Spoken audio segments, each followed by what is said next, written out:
friend Richard Ojeda, retired U.S. Army major, former West Virginia State Senator, host of Ojeda Live. You can see on Facebook and YouTube, and co-founder of the Turn Left PAC. Hello, Richard. How are you, my friend? Happy New Year.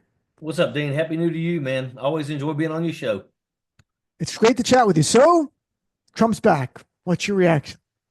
I mean, honestly, I purposefully used today to do research about another trip to Europe versus looking at the television.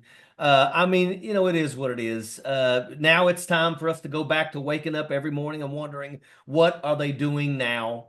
That's the way it's going to be. And of course, I know that we'll probably talk about this, but the one thing that I did see already is the Nazi salute by Elon, which just tells me that's about right, the way this administration should be kicking off their next 4 years. Elon Musk, people should watch the salute on your own. Go look at it. He did it twice. Look, if he didn't mean the Nazi salute, it looked like the Nazi salute and the crowd cheered.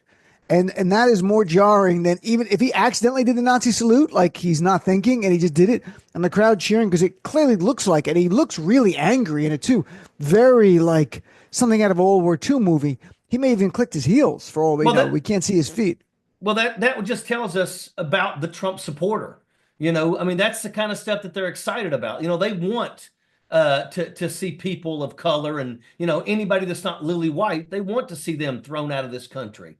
And unfortunately, that's where we're at. And this is why it's important that everybody has to continue fighting. Don't go silent. Stay in the fight. Never walk past something that is wrong and fail to make comment. For if you do, you have accepted a new lower standard. And I'm not accepting a lower standard. That's great. And it's very important, my friend. We're going through a unique time here. What's different than the first time is that Donald Trump is surrounded by wealthy oligarchs now. Today up there with Bezos, Elon Musk, the head of Google, Tim Cook from Apple. And it's never been so in our face. I guess big money's been a part of politics now, especially since Citizens United, but even before that. But to have the oligarchs standing around you, almost like Putin would have his oligarchs standing around him, was very, very jarring. And it says a lot about where we're going. What's the message you take from the oligarchs? And they were put right front and center behind him, so all the cameras saw them there with Trump. Yeah, well, I'll tell you what, make no mistake about it. They're not going to help the poor. And the truth is that the poor in the United States of America, the poor and the poorly educated, are the ones who elected Donald Trump. And I'm going to tell you, they think that all of a sudden, because they're Republicans, and once again, there's no such thing as a poor Republican. They want you to think you're Republican so you'll vote their way. But the truth is they're going to give you nothing.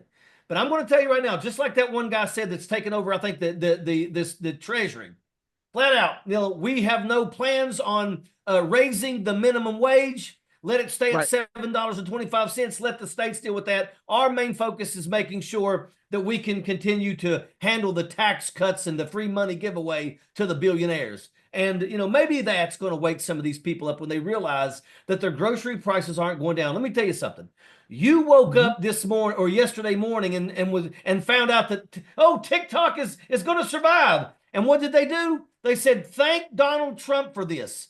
This was all planned because Donald Trump needs a victory, because he knows he can't follow through with any of his campaign promises. So he wants to do the victory for TikTok. Don't fall for it. It's absolute garbage. It was all part of their plan. Well, I will say that they are going to have one victory. The Lake and Riley bill passed the Senate, already passed the House on immigration, and about 12 Democrats joined in the vote. And tomorrow we're going to go through it in more detail with Raul Reyes. But I'm saying they're going to have little victories here and there. The things with the cost of living and affecting people's personal lives, I don't see. Trump's got no plan for that. His speech today, I watched it. You didn't watch it. I have to watch it.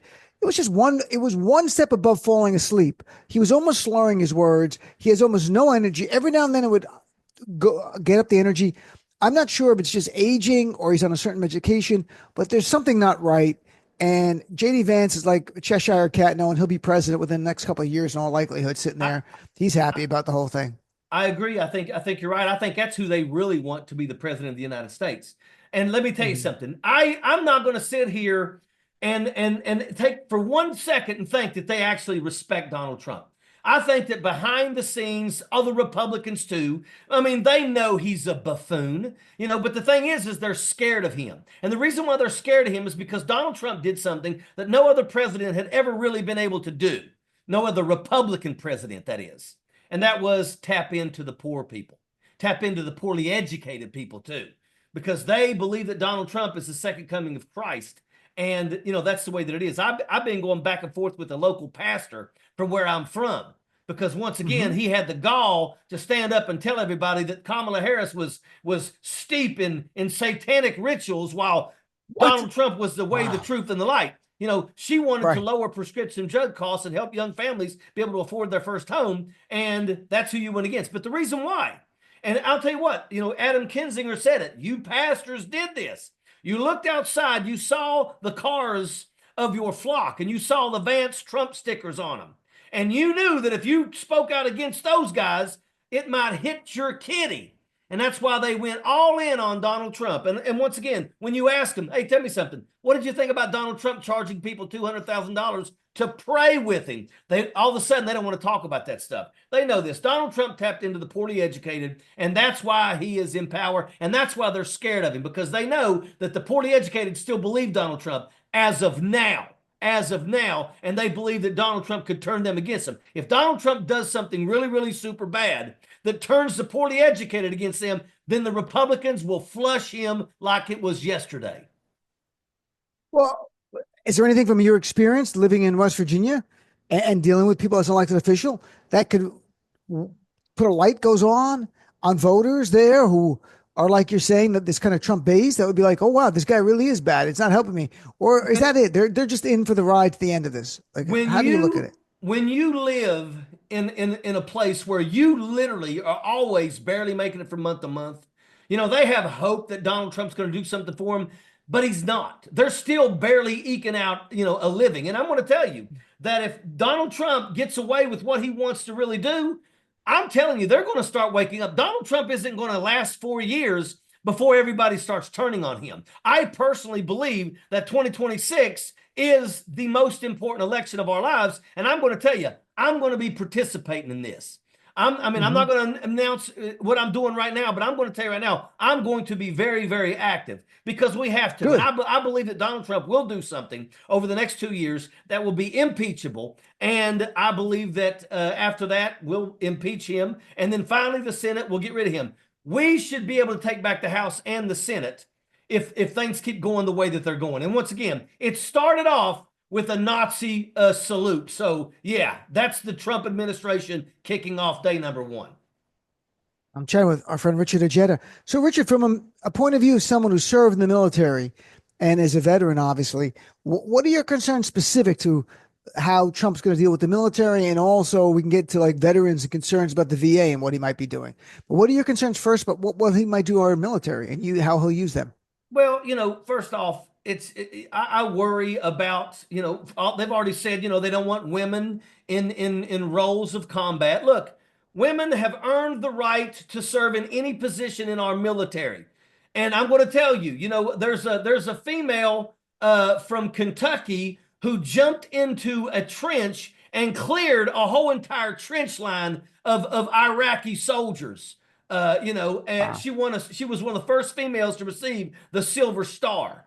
Let me tell you something. They can fight just as good as anybody else. They meet the standards. They are there, and they deserve to be there. I just hope that Donald Trump doesn't, try to dismantle our military, because that's a part of it. They're already talking about, if you decided you wanted to get put out of the army because you didn't want to take the COVID shot, which is garbage, by the way, because in the military, on basic training, you show up and they give you about 15 shots. So it ain't got nothing to do with Wow. shots. Those were people who just wanted to get out of the military because they couldn't hack the military. So they chose to get out because of the jab. Now, Donald Trump is saying, if you want to come back, we'll let you come back and we'll back pay you and all of that money until. So, I mean, who knows? But once again, do we really want people coming back into the military that refuse to get vaccines?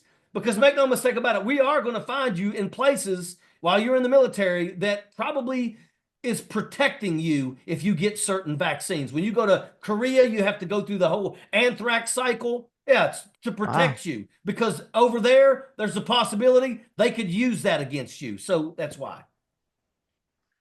And I was interesting when Trump said that, and some of the crowd cheered the idea. So some people who were thrown out of the military in 2021 are going to come back in 2025 to back pay. They haven't done any work for our nation in 4 years. And they're going to come back and get back pay now, which is kind of remarkable. It's like the greatest no-show job ever. But if you're in the military and you're saying no to an order, you're saying on a vaccine, well, your mindset might be you'll say no on other orders too. Is that a concern? You're a former officer. Absolutely, absolutely. The only thing, if an order is given that is unlawful, illegal, or immoral, you have the duty to absolutely say no. So, that's kind of like what I'm kind of seeing here. Like if they try to go in there and remove all of our generals and admirals, I'm hoping that we got enough people that have the courage to put their foot down and say, no, we will not commit. We will not let you come in here and remove like 400 generals and admirals, which is the continuity of our military, which is, that's the reason why the person who basically leads the Secretary of Defense is usually a retired United States officer, whether it be regardless of branch. That's why, because they've got 40 years worth of experience. The training that they have to go to makes them absolutely experts on what they do. And once again, Donald Trump and them want to get rid of those people unless you are willing to bend the knee. That's what Pete Hegseth and them want to do. They want to have a warrior board. And the warrior board is basically, will you do whatever Donald Trump says? No questions asked. And if you say no, they're going to say, okay, fine, here's your walking papers. Get out. We will lose a lot of our continuity, and our military will not survive. We can easily go and turn into what Russia has right now. And that may be what Donald Trump wants, but it's not the way to go. And by the way, a short time ago before you came on, the Senate Armed Services Committee advanced Pete Hegseth's nomination to, they voted it out. Enough, all the Republicans voted for it, so they have the majority, and that full vote's going to happen. When Hegseth's testimony when he was in the confirmation hearing, very clear. He doesn't believe women should be in combat. He views women as inferior. He has said that. I mean, he really does. He views the military as an extension of his right-wing agenda, meaning it's like toxic masculinity. This is a man who is not going to believe anyone who comes forward and said they were sexually assaulted, because he's been able to get away with it. And he's very openly anti-Muslim. So if you're a Muslim American, you want to serve in our military, you might think twice. I think if you're Jewish, you might think twice as well, because this guy's a right-wing Christian zealot. So what happens in terms of recruiting then? Does it hurt the recruiting by the Secretary of Defense who's there? I absolutely think it will hurt the recruiting. And once again, the reason why he looks at women as things that he can put his hands on whenever he wants. Right. That's why he has no respect for women. But once again, the guy has a problem with alcohol, and I won't drink as long as you make me the Secretary of Defense. And I'm hearing they're going to basically give him a promotion to 1-star general. Let me tell you something. He doesn't have the experience to do and hold those roles. He doesn't.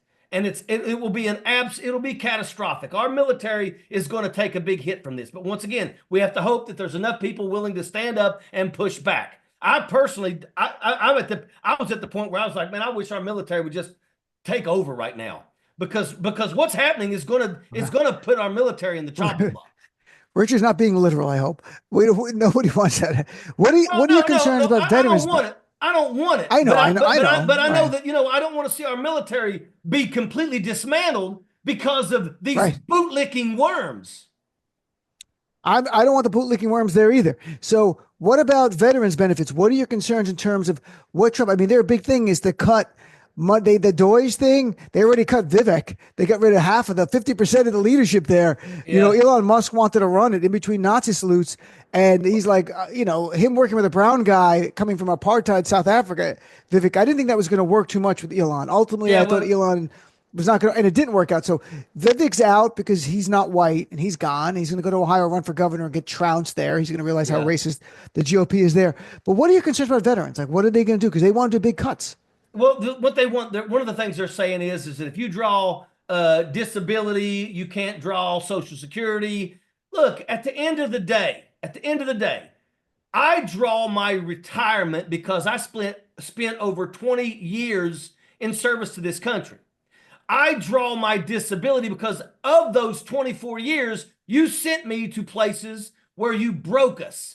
You sent us to places where we were exposed to toxins. We've breathed in burning bodies. We've been around burn pits. We've been around depleted uranium, vehicles destroyed with that stuff. The things that we've had to see, the things that we've had to do. We deserve our disability. And now you're trying to say, well, if you draw disability, you can't draw Social Security. Well, I paid into Social Security. You took my Social Security money. You took every month when I got paid, you took a part of that and you put it towards Social Security. And now you're telling me that what I paid for, I don't get back. I don't get to use. Yeah, I'm going to tell you, I think that's absolutely unacceptable. And if they try that, look, keep on trying that stuff. You're about to watch Donald Trump become the most unpopular, unfavorable candidate in the history of this country. He's already started with the 55% unfavorable rating. But I'm going to tell you right now, that will drop to the bottom if you want to start playing games. If you want to play games with the veterans, yeah, good luck with that. Good luck with that. And everybody in the military knows that one of these days you're going to be a veteran. So you might want to be careful. And what about privatizing the VA? Because they love that. That gives their donors so much more money. They can just have the private health insurance companies or whoever in the donor class, the oligarchs, instead of the VA, they'll run it and make a profit off it. Yeah, and it'll take you a year to get a dental appointment. And that's what's going to happen if they privatize the VA. Let me tell you something. I love the fact that I get my medicine sent to me in the mail. And as soon as I get low, I make a phone call, boom, all of a sudden here comes more. I go to the VA hospital because I have an issue. I get looked at, I get treated, I get taken care of, and then I get released. And that's the best way that it can be. That's the way it's supposed to be. It shouldn't be political. But once again, they want to play these games. Once again, what you're doing, when you make VA health care almost impossible for the veterans to get, that's just one more thing that you've done that slaps veterans in the face. And once again, remember, all you active duty people out there, one of these days, you're going to be the veteran. And how are you going to like it when you find out that everything that you've worked for, that you've bled for, that you've sweat for, is going to be taken from you? I think we're getting ready for the military to take over. We're getting closer. I can feel it with Richard now. So, Richard, you're a fighter. We know this. I love having you on. Listeners love having you on. You are a fighter. What do you want to see from Democrats? Trump is now sworn in. It's no longer he's the kind of TV celebrity guy who just talks this crazy things. He is now president of the United States of America.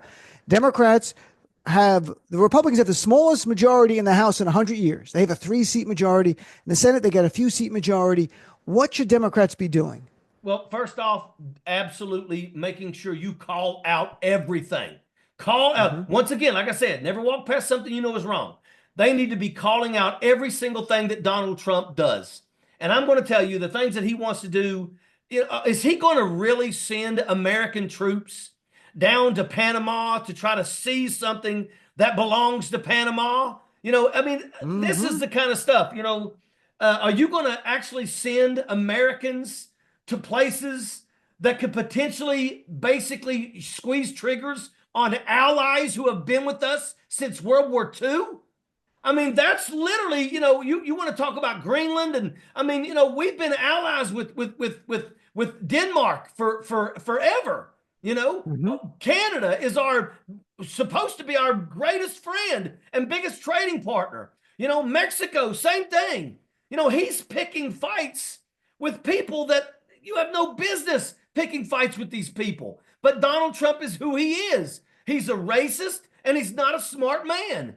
And you know what? I'm telling you right now, Donald Trump is being ran by a bunch of billionaires and sycophants. And it ain't going to be long. If you think billionaires care about you, if you think Linda McMahon is coming in to take care of public education, you're a moron. She's going to do away with public education, make everything charter schools, and then the poor kids that can't afford to go to charter schools are going to basically have something they're going to call school that's going to be basically about 8 hours of sitting in a room being watched all day long. That's what they want to do. So, go ahead. So you want the Democrats in Congress to take the fight to Trump on everything, like everything. Look, it's and I keep saying, look, if there was something he proposed that was really a Democratic initiative, for example, you mentioned minimum wage. If he said, I want to raise minimum wage to $12, I have no problem with Democrats go, okay, we're the guys that came up with minimum wage. He's raising it. We'll vote for it.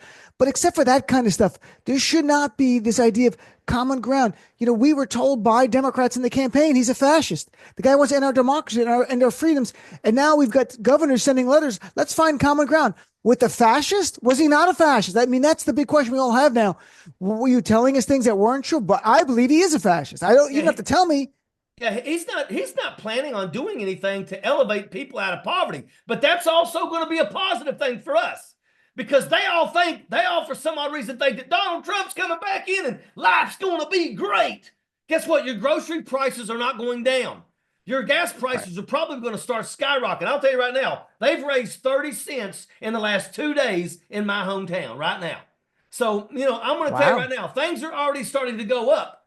And, these poor Republicans, they think they're Republicans. Eventually, they're going to start waking up and realizing that, you know what? The only thing that changed is that now the president, just like you, doesn't like people of color in terms of them. Because that's the only reason why they like Donald Trump, is because Donald Trump is a racist.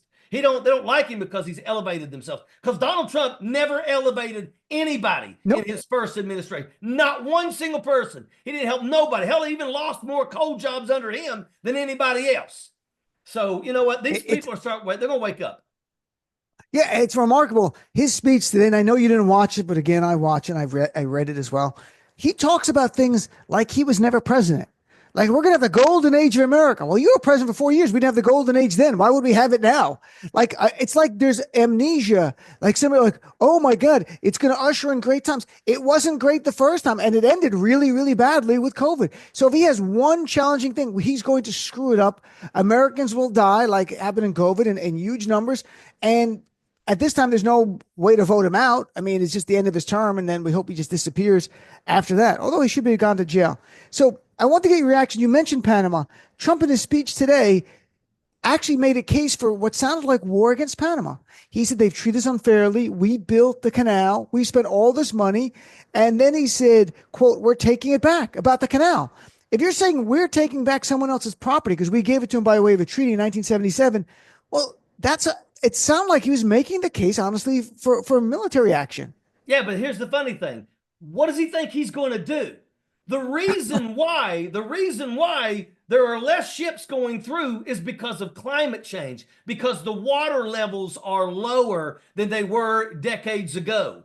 And there's nothing that they're going to be able to do about that. And once again, the Panama Canal, they charge a fee to anybody, traversing through that canal. They're not going to be like, I'm sorry, Russia, no, they don't care. It's you want to go through here, you got to pay a fee to go through as long as your ship is big enough to go through. But the reason why things are backing up is because of the water levels. But Donald Trump don't see that. Donald Trump's not smart enough to know. He can't spell climate change, much less know something about it. So this is what we got. And my thing is these are not our enemies. They're not our enemies. Just because somebody puts Donald Trump in his place because he's spewing nonsense, which is what he does, doesn't mean they're enemies and we should send troops down and potentially squeeze triggers on these people. How different is it in your view, Richard? Donald Trump contrives a battle with another country, Panama, Canada, Greenland with Denmark, different than Putin just making up grounds, a reason to attack Ukraine. Yeah, it's the same thing. But once again, it makes perfect sense because those two are in cahoots with each other. I'm telling you right now, Donald Trump is doing everything he can to benefit Vladimir Putin. And I'm just waiting for them to say, okay, we're going ahead and stopping all the support to Ukraine, a nation that the world begged Russia not to invade, a sovereign nation. Russia invades them. And because they put their foot down and refused to give in, now all of a sudden Donald Trump and them got problems with that. To me, it's just absolutely sickening that, this is where we are for the next 4 years. Right. I'm just hoping, I think that within the next 2 years, he's definitely going to do something that's going to be impeachable. And if we come back in 2026, which is what we got to do, we've got to take back the House, we got to take back the Senate, and then we can finally impeach him a third time. And daggone, finally, maybe the Senate will have the guts to finally get rid of him. Probably, maybe, who knows? Depends where he is. Richard, I want to thank you, my friend. He will. And if we had control of the House, we would impeach him this time. Richard, if people want to follow your Richard Ojeda Live, where can they go, my friend? Ojeda Live on YouTube and Facebook. Also follow the Turn Left Pack. Turn Left Pack. Thanks, brother. I really appreciate it. I look forward to hearing more about your plans, about what you're going to do